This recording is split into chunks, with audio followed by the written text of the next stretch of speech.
నిజానికి న్యాయం చేసే స్వరం. ప్రతిక్షణం ప్రజల పక్షం. ఇది మీ వార్త నిర్భయం న్యూస్.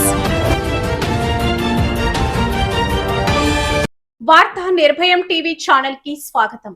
వనపర్తి జిల్లా ఆత్మకూరులో పెట్రోల్ డీజిల్ కొరత తీవ్రంగా మారింది. బంకుల ముందు వాహనదారులు గంటల తరబడి బారులు తీరారు. దాదాపు అన్ని బంకుల్లో నో స్టాక్ బోర్డులే దర్శనమిస్తున్నాయి. పెట్రోల్ బంకు ముందు కిలోమీటర్ల మేర బైకులు, కార్లు, ట్రాక్టర్లు క్యూలో ఉంటూ పెట్రోల్ డీజిల్ కోసం జనం అల్లాడిపోతున్నారు. స్టాక్ ఉన్న 1-2 బంకుల వద్ద గంటకు పైగా క్యూ లైన్లలో నిలబడి పెట్రోల్ పోయించుకుంటున్నారు. పట్టణంలో దాదాపు అన్ని పెట్రోల్ బంకుల్లో నో స్టాక్ బోర్డులు వెలుస్తున్నాయి. దీంతో వాహనదారులు, రైతులు తీవ్ర ఇబ్బందులు పడుతున్నారు.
అంతేకాకుండా ఇప్పుడు జరిగే వారం రోజుల నుంచి 5 రోజుల నుంచి డీజిల్ తీవ్రంగా ఇబ్బంది ఉండటం వల్ల ఆత్మకూరు మండల కేంద్రంలో ఇప్పుడు ఉన్నటువంటి ఒకే ఒక్క బంకులో పెట్రోల్ డీజిల్ రావటం జరిగింది.